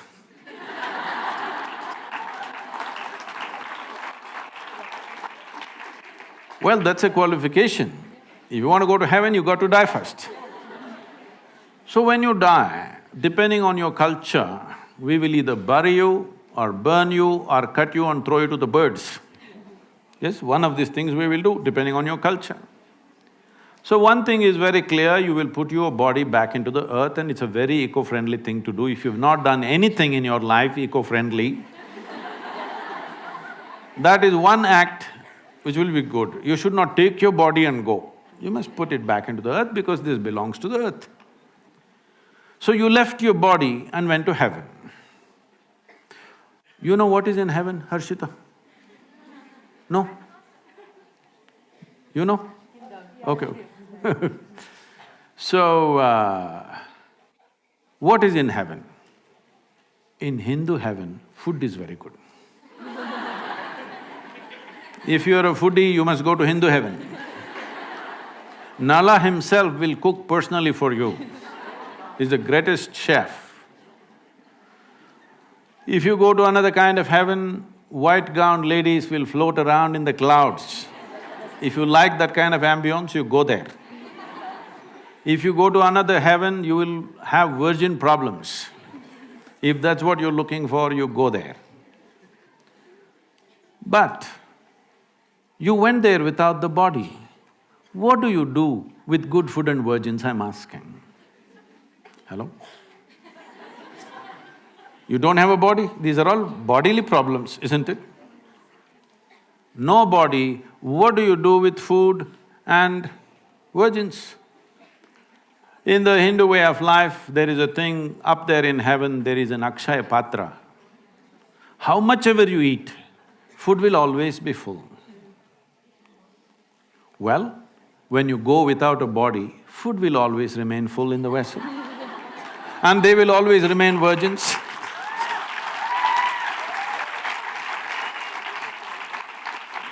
So, we have been doing this for a long time.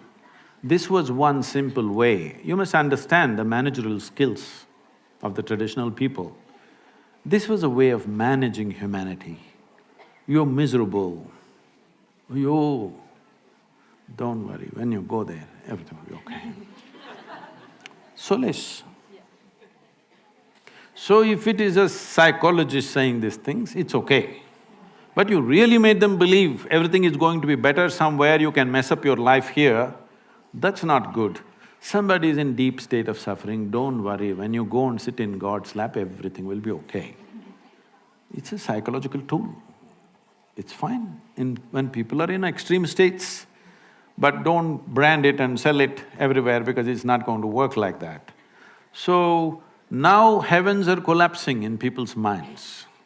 Why there is such an increase of consumption of alcohol and drugs on the planet is mainly because still people are not articulating it, but in their minds, heavens are collapsing.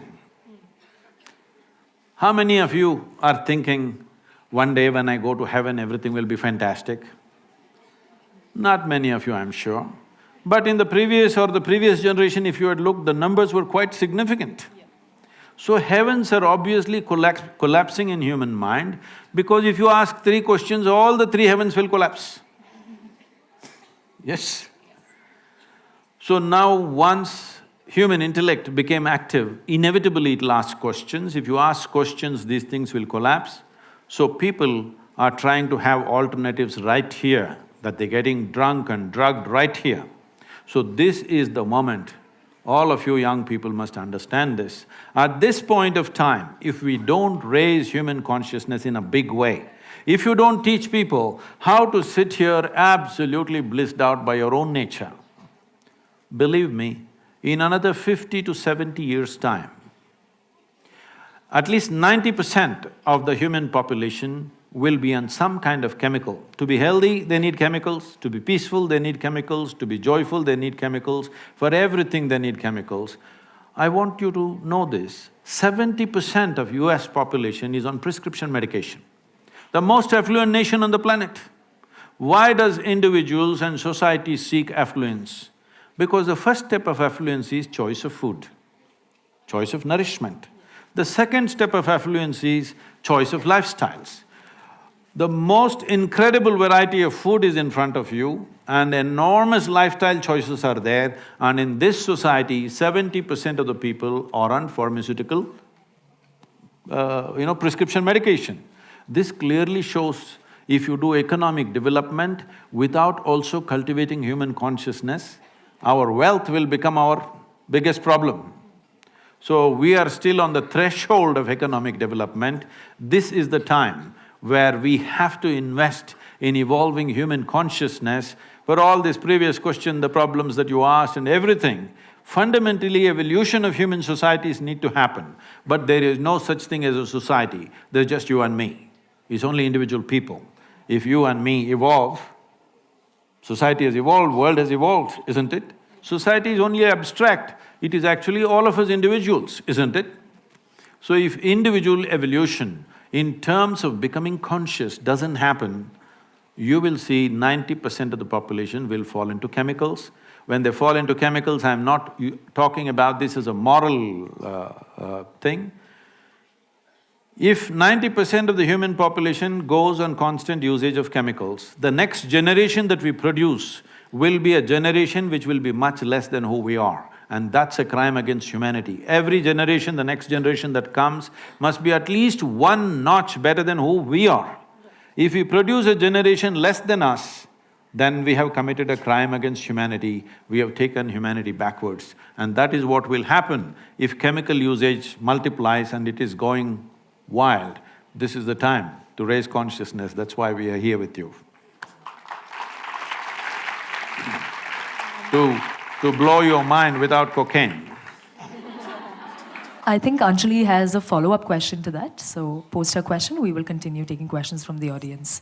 So just going back a little, so psychology and psychiatry has been infamously held by the neck because of pills. This is something that, has been like a raising concern in everybody's mind, because at least that stigma of going to counselors have fortunately come down a little, but the fact that people go to psychiatrists and the fact that they are prescribed pills is somehow still there. And the fact of the matter is that when a patient is put on pills, it's not the be-all and end-all of it. They do not stick to the pills for the rest of their lives. They are put on the pills so that the psychotherapy or like the therapy works on them, and little by little they are actually put off the pills, and until and unless that entire procedure of putting you off the pills and making you independently live without the pills happen, the procedure is incomplete.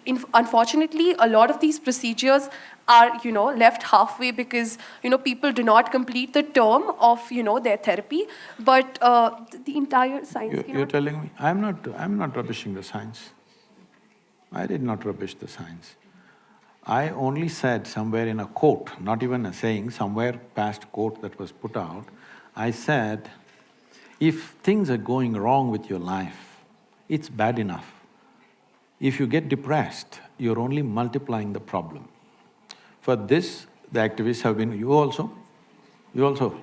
Okay. Okay, I'll explain that. I very much understand.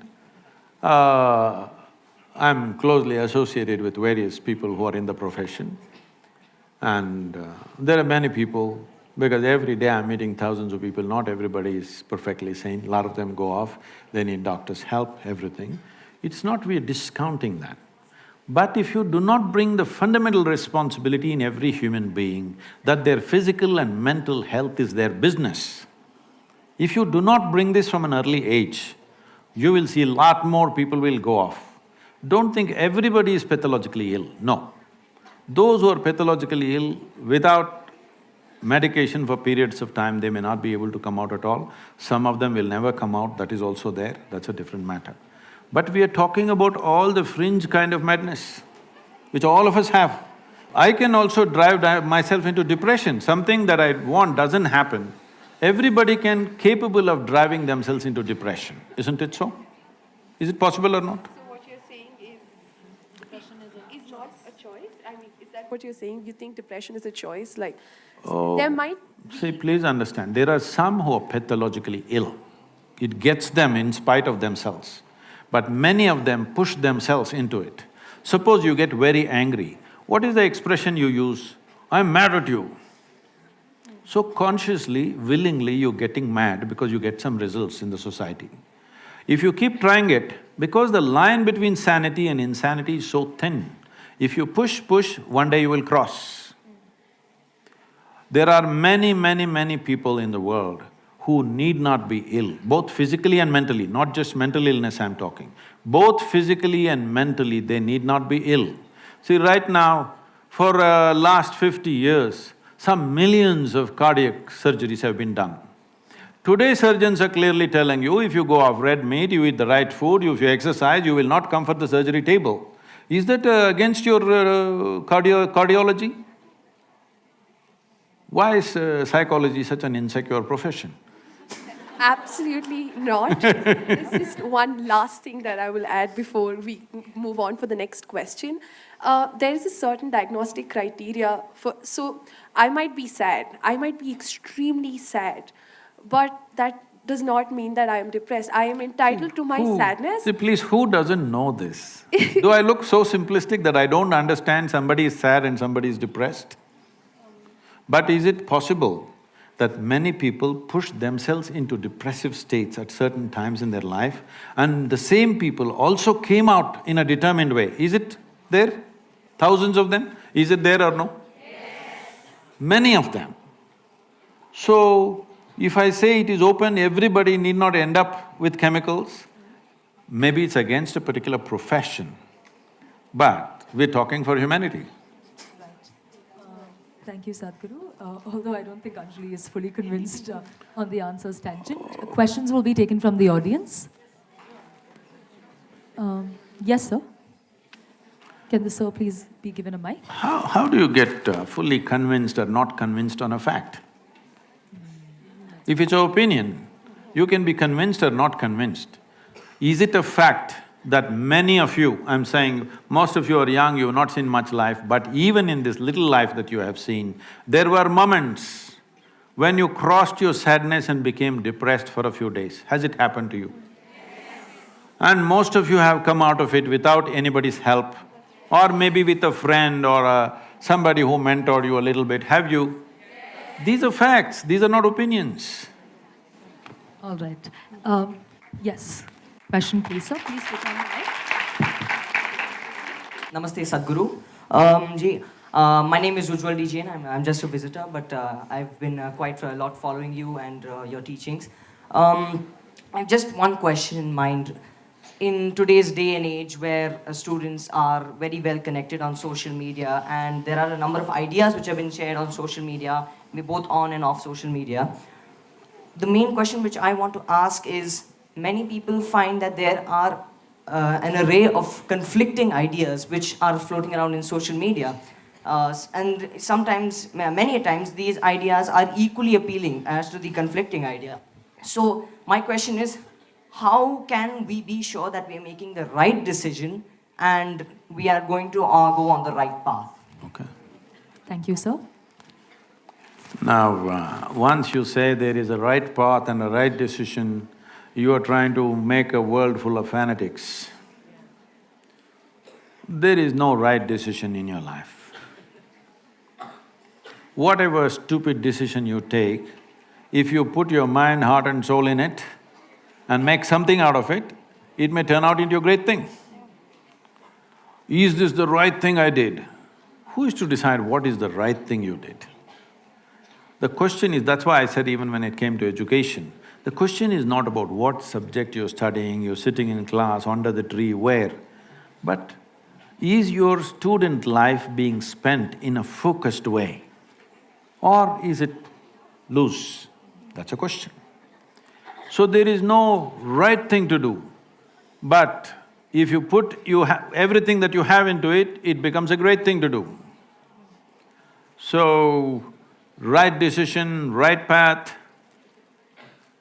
the moment you fix those things, we will become fanatical and you will see nobody will be right, everybody will pretend to be right.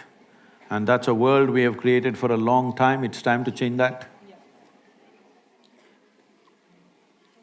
Questions from the audience, please. Namaskaram, Sadhguruji. I'm Vrinda.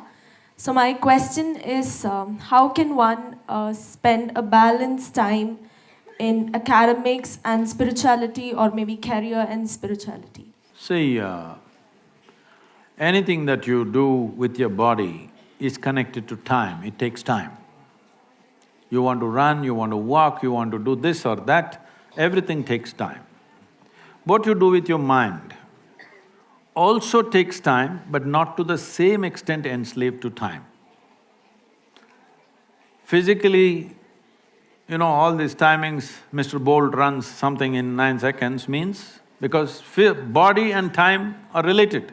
Because our sense of body, our sense of time is only because of our body. You don't have to look at your watch to know what is the time. If you observe your bladder, you know how many hours you've been sitting here. I'm saying our sense of time is essentially because of body. We had sense of time even before the watch came, isn't it? Because physical is keeping time, always. How long you can sit here, how long you can walk, how long you can do something, everything is decided by time. Time may be a relative experience at different times. You have seen at a certain time when you're very joyful one day, 24 hours, poof, went like a minute. Another day you're little depressed. I'm sorry, clinically depressed. Then that one day feels like a whole lifetime. See, when we are very miserable for some reason, that one day… I'm not picking on you, I'm just joking with you. I'll come for counseling. It's okay, right? Yeah. So, when somebody is very miserable, you will see time just won't roll. So time is a very relative experience, but still it's very directly connected to our body. If we did not have a body, suppose you don't have a body, you sit here for 10,000 years, what's the problem? Isn't it? So when it comes to the mind, it is not as much enslaved to time as your physical body, but mind also has time. But there are dimensions within you which are not related to time. So, this thing about right path, wrong path, all these things largely relates itself to body because it takes time, it takes away life. If you just take a wrong turn, it'll take away life. Maybe you lost half an hour, but you lost not half an hour of time, you lost half an hour of life, isn't it? So when it comes to physical things, we must be little conscious of which turn to take, because it takes away our time. Mentally, you can take any turn you want, whichever way you want, because it doesn't take much time. So when you talk about spiritual process, it doesn't take time at all, it's an inner dimension which doesn't relate to time. So your education, you may be studying, you may be running, you may be working, to be spiritual it doesn't take time. Only little initial guidance may take time, afterwards it doesn't consume time because it's not physical in nature. Thank you so much, Sadhguru. We will be taking the last question from the audience. Yes, ma'am, please. Namaskaram, Sadhguru. Where are you? Okay. My name is Raman, and my question is that at some point or some other point, all of us we feel kind of lost, like we're not connected to something, or this idea of not belonging anywhere. So, what is that phase, and how can we come out of it? That's called freedom. Yes. See, people are always talking about freedom, but they're always thinking how to bind themselves to something or somebody. If you're really lost in your life, you're absolutely free, isn't it? Hello? No? So, freedom is a territory which needs lot of maturing and culturing to handle. Otherwise, people doing compulsive things, they're thinking they're free. These are compulsive things. Somebody is drinking, if you say, why don't you not drink today, you can do it tomorrow. Why don't I have the freedom to drink? No, it's compulsive. If you're calling your compulsiveness as freedom, it's very unfortunate. You lost all your freedom in compulsiveness. So freedom is that kind of a territory where you have to culture yourself, mature yourself to exist free. Everybody, I think at some point, we provide these opportunities for young people to come and just be by yourself. No compulsive talking, no phone, no drink, no nothing, simple. You eat what you want for nourishment and then simply be. Everybody must spend at least a little bit of time like this, because only then you understand how compulsive you are. Unfortunately, we are translating compulsiveness as some kind of a goal in our life or freedom in our life. No. See, if you want to get somewhere in your life, get somewhere does not mean be better than somebody, do this, earn this, that, no. As a life, your experience of life should become a fantastic experience. So right now, all the crazy things that people are doing in their life, why? They drink, sexuality, temple, this, meditation, whatever they're doing. Why they're doing? Because they want their experience of life to become pleasant. Yes or no? Somebody hits the bottle, somebody hits somebody else, and somebody does something else, but essentially looking for pleasantness. If your body becomes pleasant, we call this health. I'm talking yoga now to you, officially. If your body becomes pleasant, we call this health. If it becomes very pleasant, we call it pleasure. If your mind becomes pleasant, we call this peace. If it becomes very pleasant, we call it joy. If your emotions become pleasant, we call it love. If it becomes very pleasant, we call it compassion. If your very life energies become pleasant, we call this blissfulness. If it becomes very pleasant, we call it ecstasy.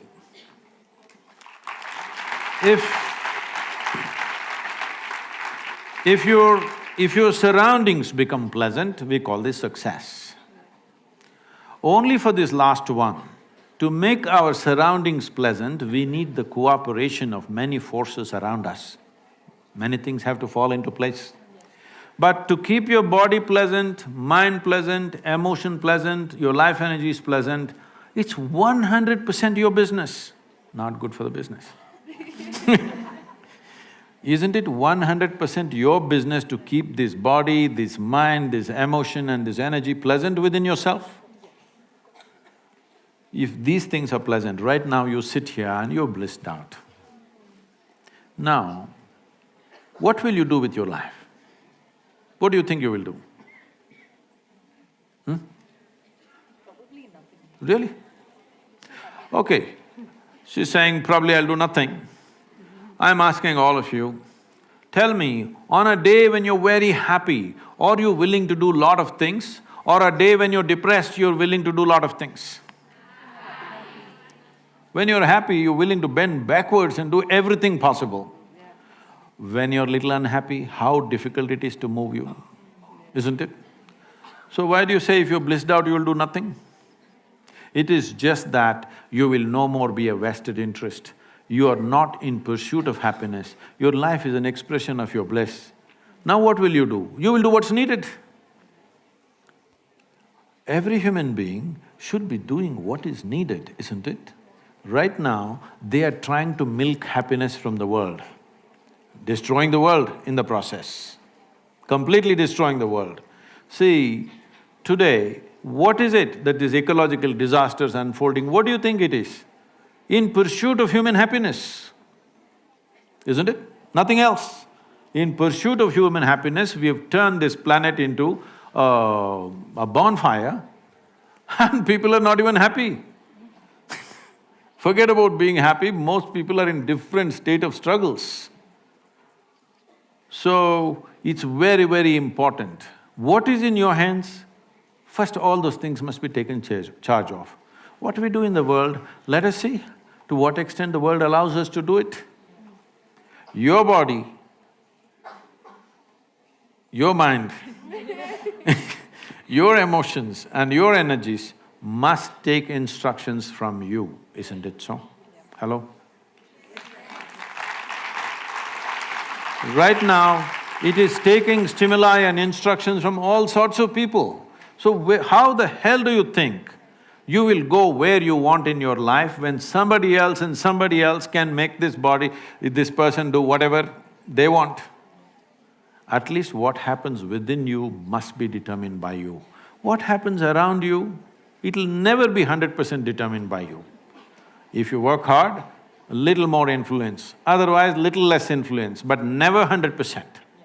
Outside situations will always be like that and they should be like that, because if the whole world happens the way you want, then where do I go? Little bit your way, little bit my way, little bit somebody else's way, it's fine. But what happens here must be my way. If this one thing happens your way, will you keep yourself blissful, miserable, depressed, what? So essentially, you must understand, you can call it stress, anxiety, misery, depression, whatever you call it. Essentially, your intelligence has turned against you. That's all that's happened to you. Because there is no any kind of knowledge in your education system from ABC to till this day, how to take charge of the faculties that you have within yourself. There is no addressing it at all. If you address it, people say, oh, you are archaic. This has become the norm in the country. If you say you need to do something with yourself, no, we do everything outside. No, you need to do something with yourself because otherwise you will not happen the way you want yourself to be. That's a disastrous life. Thank you so much, Sadhguru. It's an absolute pleasure having a conversation with you. Can I have free consultation? Yes, I'm sure Anjali will make arrangements for that. I'm so sorry, there is a constraint of time.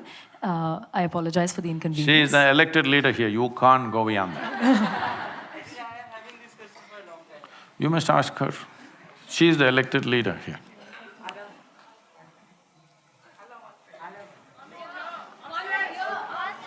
I can't cross over my deans, so go for it. Please ask the question.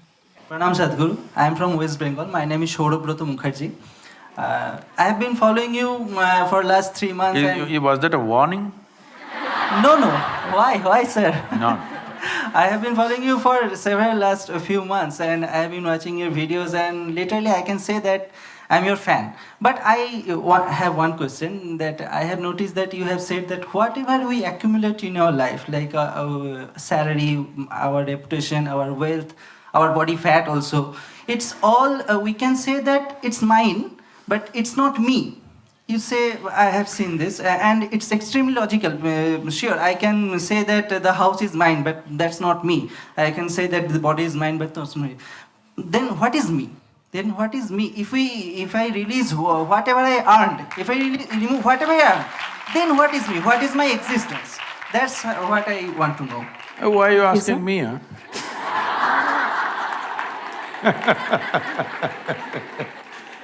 Listen now. Well, what is you? Right now, what you think is me is just a bundle of thoughts, emotions, ideas, prejudices, philosophies, ideologies, a hodgepodge of many things that you picked up. You're a scrapbook. That doesn't sound good. No, you're a cocktail. Shall we upgrade him a little more? You're a bouquet of flowers. All right. So what is you? This happened at the Cincinnati airport in Ohio, United States. People had lined up to check in at the airline ticket booth. One man just skipped the line and came straight in the front and thrust his ticket. The lady at the counter, she said, "Sir, there is a line." He said, "No, I'm in a hurry." She said, "Everybody's in a hurry, you're on the same plane. Please stand in the line." Then he said, "Do you know who I am?" She looked at him, promptly picked up the microphone and said, "There is a man here who does not know who he is, can somebody help him?" So, who am I is not a question that you ask somebody, it's a question that you ask yourself. Make it more and more profound. If you had stood up, this is like what you are asking is like a morning prayer, you know, how people pray. If you can learn one mantra, your child is doing, and phone also you can attend in between these days. Even in the temple, priest is attending the phone in between. All this. This happened closer to Christmas. A lady in Minnesota was praying. It was overheard by the neighbors. She was praying, "Dear God, please this time, last time that old fool Santa Claus came and he mistook my prayers. What I want is a thin, slim body and a fat bank balance. Last time he mistook this."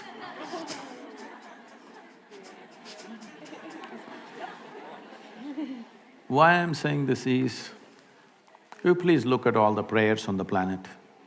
Dear God, give me this, give me that, save me, protect me. Does it look like something divine or does it look like simple survival? Survival outsourced. To survive on this planet, you just need 4 limbs and a few brain cells which work. So right now, Sadhguru, all that is okay, but I want to know who I am. This whole who am I business became very popular because of Ramana Maharshi, you know. You heard of Ramana Maharshi? He's not a Bengali. So Ramana said, "Who am I?" and sat down there. People today think they don't have to do anything. If they once in a while ask somebody, who am I? They think they're being spiritual. I was teaching a program in Los Angeles. There's a bunch of people, about 150 people, all prominent people, many of them from the Hollywood crowd. And a whole lot of young women were looking similar. They're not sisters, they have the same doctor.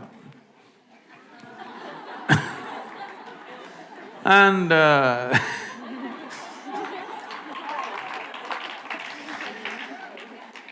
and then one of them says, "Sadhguru, I'm just teaching them a simple 21-minute practice." Why? To turn you inward. Because you're asking this question out, you will not find anything. If I tell you you are an Atman, Paramatman, nonsense, where does it take you? Just more vocabulary. See, if I tell you you are a soul, you are a divine entity, you are Atman, you are Paramatman, you didn't get anywhere. You just got more nonsensical vocabulary. That's all you got. So I said, we're teaching you a simple process, 21 minutes, how to turn inward. But you're telling us all this 21 minutes we have to do all this, but Ramana Maharshi said, you don't have to do anything.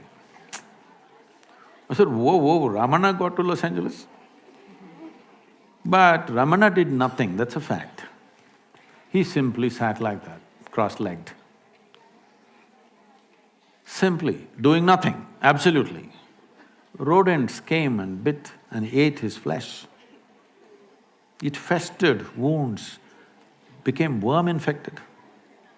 He simply sat doing nothing. If you can do that kind of doing nothing, immediately there is an answer, all right? But now in California, they made like this, if a mosquito bites, they'll call 911. Yes, that's how it is. In this state, you don't ask. So right now, if this is an existential question, this is not a small question. You don't know who you are, is it a small problem? Huh? It is a fundamental problem, isn't it? And you're getting up and introducing yourself, where you, Bengal you come from and everything. And now you're asking the question is not matured yet. If you stood up and you could not ask question and tears came to you, I would have answered this question completely differently. But now it's a joke, so I'm joking with you. Is that okay? Huh? Question is there, it's a good thing, the question is there. But the question needs sharpness to penetrate. It still doesn't have enough intensity that it can penetrate something. It's right now a casual question. So right now, I can tell you something, who you are, but it's not in your experience. If I tell you something which is not in your experience, what can you do? You can believe it or you can disbelieve it. If you believe it, you are not any closer to it. If you disbelieve it, you're not any closer to it. If you believe me, you can go and tell some fancy positive story. If you disbelieve me, you can go and tell some negative story about me. But you have not moved an inch, isn't it? So if you genuinely, if this question is burning within you, if tonight, if this question bothers you so much you cannot sleep, you cannot sit, you cannot stand, if it bothers you like that, then you come, I'll give you something else, something totally different. To all the young women, because you're calling yourself millennials, so I'm thinking you're all 18. So to all of you, the simple thing is this, do whatever the hell you want, but do it well, huh? That's all that matters.